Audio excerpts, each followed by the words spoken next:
Imagine this for a moment. Just pause, breathe, and see it through your own mind's eye. It's well past midnight, and you're walking alone through a city that never really sleeps, not fully, not truly. The air is thick with a strange kind of tension. Soft neon haze drifts above wet sidewalks, and each high-rise, each glass-wrapped skyscraper is punctuated by glowing windows, hundreds of them, maybe thousands. Inside those windows, behind closed curtains or half-lowered blinds, you catch glimpses, flashes, of lives you'll never live, of people you'll never be, of successes you can only imagine. You stop by a storefront, maybe a luxury watch shop, maybe a designer clothes boutique. It doesn't really matter. What matters is this. You glance at your own reflection in the crystal glass, but it isn't really you. Not the you that used to laugh out loud, not the you that got lost in childhood daydreams.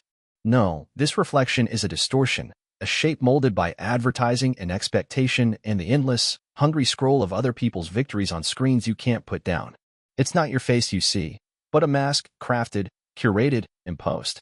The person you were supposed to become, if you'd only run a little faster, tried a little harder, sacrificed a little more. And in that moment, as city traffic sighs behind you and someone's laughter floats up from a bar down the block, the ache in your chest isn't from failure, but from comparison, deadly, invisible, silent.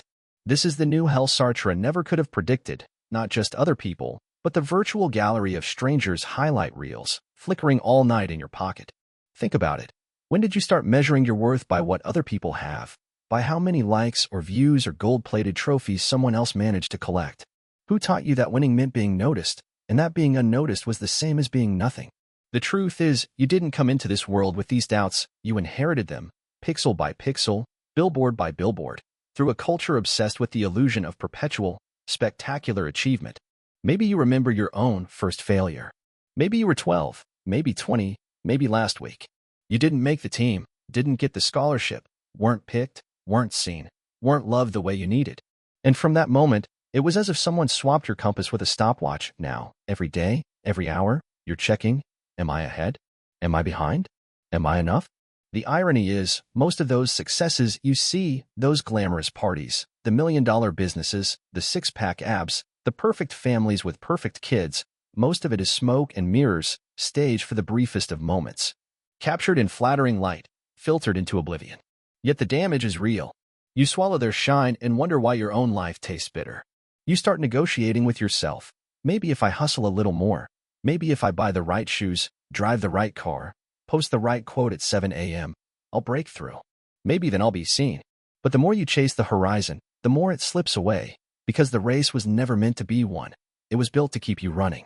So tonight, as you stand in the city's heartbeat, I want you to ask yourself, whose timeline are you living on? Whose applause are you waiting for? Whose definition of success is making you feel so relentlessly small? Because the greatest trap isn't losing, the greatest trap is spending your one short, irreplaceable life in pursuit of someone else's version of winning, never pausing long enough to ask, is this even my race? And that, my friend, is how the illusion starts, quietly, invisibly, right where your reflection begins to blur into a stranger behind glass. There's something almost ritualistic about how it happens, isn't there? You wake up, grab your phone, and before your feet even touch the floor, you've already taken a gulp of other people's mornings, someone's jog along a golden beach, someone's breakfast in a marble kitchen, someone's lover pouring coffee into the perfect cup. All perfectly framed, perfectly captioned, perfectly timed for the world to see. Before you taste your own coffee, you've already tasted a dozen lives that aren't yours, and each one carves out a little more space in your mind, a little more room for doubt, for longing, for envy so quiet you barely notice it anymore. Day after day, it builds. You step out into the city and everywhere you look, there's a billboard telling you what happiness should look like, what success should smell like, what love is supposed to feel like. The city is loud with advice you never asked for. Buy this and you'll matter, wear this and you'll belong, achieve this and you'll finally be worthy. But it's a strange kind of noise, because under all that sound, you feel lonelier than ever. It's like standing in a crowd that's moving a little too fast for you. And every time you try to keep up, your soul grows a little more tired. They call it ambition, they call it drive, but what if it's just a slow kind of self-erasure, an endless sanding away of your own edges, until all that's left is a version of yourself smoothed out to fit the mold? Every time you sacrifice what you love for what you're told to want, you chip away at the roots that hold you steady. And no one warns you how easy it is to lose track of what those roots even are. Have you ever sat in a room full of laughter and felt a silence blooming in your chest, A silence that only grows louder as the world gets brighter around you? That's the cost of chasing shadows. You become invisible to yourself. It's a quiet cost. No receipts, no warnings, no dramatic crash, just a slow, almost gentle forgetting. You forget the books that moved you, the friendships that saved you, the risks you wanted to take, the kind of love you dreamed of when you were still untouched by the measurement of likes and follows and next big things. You forget your own voice because you're too busy tuning into everyone else's broadcast. And the world, for all its promises, never stops to notice what you've lost. It only wants more proof, more hustle, more performance. The carrot dangles, but the stick is always there. One missed target, 1 year without a promotion, one wrong turn, and you feel the judgment settle on your shoulders like winter frost. You start apologizing for your own pace, your own shape, your own soul. But let me ask you, who benefits from your exhaustion? Who wins when you stay so busy chasing that you never stop to question?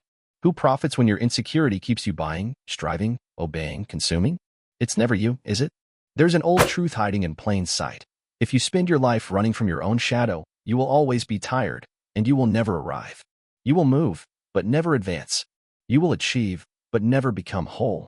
Tonight, the city blazes around you, headlights flicker, trains rumble, life refuses to sleep. Yet the real challenge isn't out there. The real battle is quiet, almost invisible, fought in the space between what you want and what you think you're supposed to want. If you ever hope to win, you have to risk standing still, just for a moment, just long enough to listen for the voice that's always been yours, buried beneath the noise. Because the greatest cost of chasing shadows is not the time you lose or the things you buy. It's the slow disappearance of the only self you ever truly owned.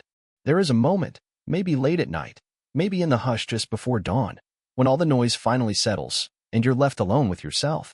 No more swipes, no more scrolls, no more applause or advice, just the quiet hum of your own mind, echoing through a room lit only by the blue glow of a screen or the distant streetlights outside. In that moment, the mirror isn't made of glass, but of questions you've tried to ignore. Who am I without an audience? Who am I when nobody is watching, when the feed is silent and the world stops keeping score? We live in an age obsessed with the surface. Success has become a kind of costume, a tailored suit, a sculpted body, a curated feed, a carefully composed narrative to be updated and maintained at all costs. You are told to fake it till you make it, to dress for the job you want, to network, hustle, grind. The world does not ask how you feel. It only cares how you look, how you sell, how you perform. So you learn the steps. You collect the props. You measure your days in output and your nights in missed hours of sleep. But somewhere along the way, something breaks, a hairline fracture in the foundation, so small at first you barely notice. You can feel it when you lie awake, staring at the ceiling, replaying moments from a life that seems suspiciously borrowed. You can feel it when you laugh on cue but forget what real laughter feels like. You can feel it when you look at old photos and can't quite recognize the person smiling back. The illusion of success is that it can be earned, bought, won, displayed. But real fulfillment slips through the cracks, hidden behind the next goal, the next like, the next external nod of approval. The mirror tells you, keep going. You're almost there. But the finish line moves every day, and the reward, when you catch it, is always smaller than it looked from a distance. Your subscription and comment aren't just numbers. They're signals that decide what video comes next. Share your thoughts or ideas in the comments. They often become the foundation for news stories. Interestingly, over 90% of viewers watch my videos without subscribing. That's okay. It means the content pulls you in. But subscribing helps you stay updated with the next parts. Hit subscribe, and let's create the next video together. Have you ever wondered how much of your ambition is actually yours? How many dreams have you borrowed from your parents, your teachers, the celebrities you followed as a kid? How many goals were seeded in your mind by a stranger's highlight reel, not your own secret longings? Why do we fear being ordinary when ordinary is the only honest place to start? Why do we shame ourselves for not being enough, when enough has never been defined by anyone who truly knew us? At what point did you stop living and start performing? When did the joy of creation become the anxiety of competition? The tragedy of the illusion is that it asks you to split yourself, to become both the actor and the audience, always monitoring, always editing, never really living. You become your own paparazzi, stalking every misstep, censoring every flaw. You stop asking, what do I love? And instead whisper, what will they love about me? But success, real success, is not a script. It's not a pose. It's not a line you cross while the crowd cheers. It's a process, a becoming, a willingness to fail, to look foolish, to learn, to be seen without armor. Let the mirror show you something braver, not the version of yourself that sells, but the one that breathes, aches, dares to exist outside the algorithm. Because the world will always reward the mask, but only you can ever love the man beneath it. You ever notice how the quietest moments bring out the loudest questions? You could be standing in the shower, water pounding your back, or sitting alone in traffic as the city blurs past, or lying on your side in the dark, phone face down and notifications finally silenced. That's when it happens, those questions you never invite, never schedule, never plan for. They just arrive, unannounced, asking for answers you've been too busy to give. Why am I so afraid to slow down? Why does my stomach knot at the thought of missing out, of being left behind, of not having a story worth telling at the next reunion, the next party, the next late-night phone call? Why do I compare my chapter 3 to someone else's epilogue? Why does my happiness shrink every time someone else gets ahead? And why, no matter how fast I run, do I always feel like the finish line is receding further into the fog? What would happen if, for once, you stopped chasing? If you let yourself lose, on purpose, just to see who you become in the aftermath? Would the world actually end? Or would you finally discover a quiet kind of freedom, one that doesn't come with applause or notifications, but with a slow, deep breath and the steady beat of your own heart? Think back. When was the last time you did something just for the sheer joy of it, with no hope of reward, no one to impress, nothing to post? Can you remember who you were before every moment had to be documented, evaluated, monetized? Do you even trust your own desires anymore? Or have they been overwritten, bit by bit, by the drip feed of comparison and the cult of productivity? They don't tell you this, but sometimes standing still is the bravest move. Sometimes failure is the only honest feedback you'll ever get, proof that you tried, that you risked, that you were alive enough to care. The world will always shout for more hustle, more grind, more hustle, more trophies. But what if you simply whispered enough? What if you measured your worth not by your speed, but by your depth? Not by your rank, but by your resilience? Not by your followers, but by your truth? You see, the illusion of success is addictive because it promises control, a sense that if you just work hard enough, play the game well enough, you'll finally be untouchable, immune, admired. But that's the oldest lie in the book, and deep down, you know it. No one is untouchable. No one is immune. We're all just stumbling through the fog, hoping the next step will make sense of the last. So tonight, let those questions echo. Don't run from them. Sit with them. Let them gnaw a little, sting a little, strip away what's fake. The more you listen, the closer you get not to success, but to yourself. Because the world's noise will always return. But your own answers? They only surface in the silence you dare to create. Let's pull back the curtain for a moment and really look at the split. Because there are always two worlds, the one you're sold and the one you wake up in. You see, the world of illusion is crafted from glossy magazine covers and highlight reels. It's built in boardrooms and on the blinking screens of your phone. It's full of slogans. You can have it all. Never settle. Work until your idols become your rivals. It's loud, persistent, intoxicating, a world where success is measured in applause, net worth, jawlines, job titles, square footage, car emblems, and the envy you see in someone else's eyes. And then there's the other world, the one that's always been here, whispering beneath the noise. In this world, success isn't a prize, but a process.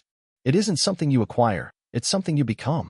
It has nothing to do with the spotlight, and everything to do with the shadows you faced alone. Here, no one cares about your follower count, or how many zeros are on your last invoice. Here, the real scoreboard is invisible. It's measured in the weight of your honesty, the strength of your boundaries, the way you stand back up when life knocks you flat. Why is the illusion so seductive? Because it's easy. Because it tells you what you want to hear. That pain can be avoided. That you're one shortcut away from the good life. That everyone else has it figured out, and you're the only one struggling. It feeds you dreams that taste sweet but starve your soul. But the truth? The truth is rarely broadcast. The truth is awkward, quiet, and sometimes ugly. The truth is, your failures will shape you more than your victories. That heartbreak is a better teacher than comfort. That no one is coming to save you, and nobody's keeping score except you. If you're honest, you've felt the gap between these two worlds. You know the strange emptiness that comes from winning the wrong game, the hollow ring of applause that fades the second you're alone. You know what it's like to stare at a goal you worked years to reach and realize it never belonged to you. And you know, deep down, that the only scoreboard that matters is the one you write every night before sleep, when you're finally done performing. The question is, which world are you living in? Whose standards do you measure yourself by? Whose voice shapes your ambition, your choices, your sense of enough? If you want to move from illusion to truth, you have to risk losing your place in the crowd. You have to turn down the noise and listen for the quiet voice inside. The one that remembers who you were before the world started shouting. Because, in the end, success isn't the life you show, it's the life you live. And only you know which one that really is. No one hands you a rulebook for surviving this world of mirrors and masquerades. You're thrown in, told to swim, and most of what you learn the hard way. But if you listen closely, life whispers a few commandments, simple, sharp, and unbreakable. First, never settle for less than you deserve. It sounds cliché, but it's a war fought in the small moments, when you bite your tongue, when you nod along with what you don't believe, when you shrink yourself so someone else can stand taller. Every time you do, you trade a little dignity for the illusion of belonging. The world will always ask you to be smaller. You must refuse. Second, don't mistake attention for value. It's the oldest trick, thinking alike. A glance, a compliment, a temporary seat at someone else's table means you matter. It doesn't. Attention is currency in the world of illusion, but value, real value, lives in silence, in the things you do when nobody's watching, in the promises you keep to yourself. Third, stop looking for yourself in someone else's eyes. We're wired to want approval, but you'll never find your reflection in another person's gaze. The more you chase it, the further you drift from your own center. Only when you let go of their script can you start to write your own. Fourth, be willing to walk alone if that's the price for your truth. This is the one they never say out loud, because it terrifies people. The truth is, sometimes the cost of being yourself is loneliness, at least for a while. But there is a freedom in walking your own path that no crowd can give. Fifth, let your scars be your story, not your prison. Everyone's carrying bruises, some visible, some hidden. The illusion says you should hide them, edit them out, pretend you're untouched. The truth? Your wounds are proof you tried, proof you lived. Don't run from them. Learn their lessons. Wear them as armor, not as chains. Sixth, protect your boundaries with the strength you wish someone had protected you. People will test you, friends, family, bosses, lovers. They'll push to see where you bend, where you break. It's not cruelty, it's human nature. But you teach the world how to treat you by what you accept. Set your line in the sand, and don't let the tide wash it away. Seventh, the world owes you nothing, but you owe yourself everything. This one stings. You're not entitled to love, success, or happiness just because you showed up. But you are responsible for fighting for them, with courage, with stubbornness, with relentless honesty. Blaming the world is easy. Building your own is harder. These are the commandments you write in your own blood, not with ink.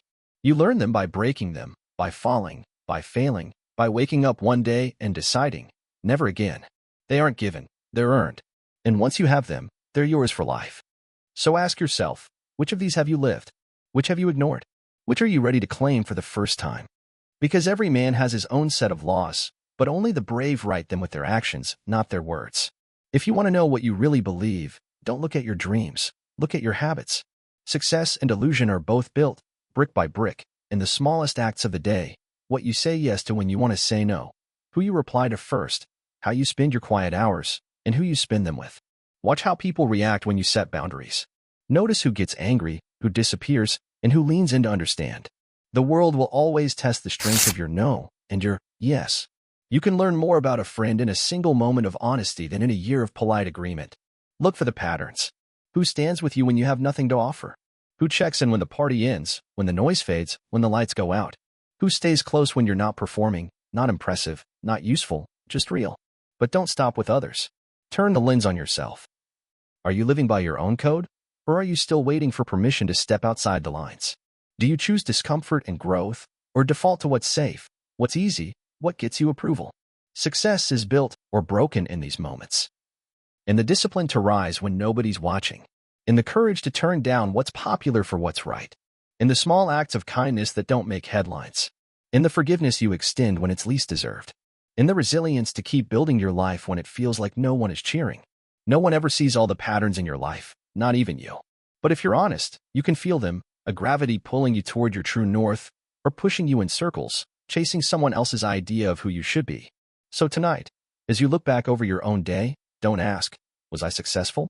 Ask, was I true? Because in the end, it's not the trophies or the applause or the attention that matter. It's the patterns you practice, the person you become, when no one else is looking. No one likes to hear it, but the real reason most people get lost in the illusion of success isn't bad luck, or unfairness, or some master plan against them. It's that waiting is easier than acting. Blaming is easier than changing. It's easier to imagine some external rescue, a perfect partner, a better boss, a sudden break, than to face the quiet reality that no one is coming to save you, and no one ever was. This is the harshest truth, and the most liberating. You can spend your whole life waiting for someone to hand you the blueprint, the shortcut, the permission slip, the sign that it's finally your turn.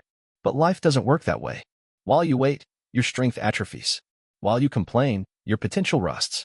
While you keep scrolling, looking for proof that you're worthy, the world keeps spinning, and you, if you're not careful, stay in the same place, only older and more disappointed.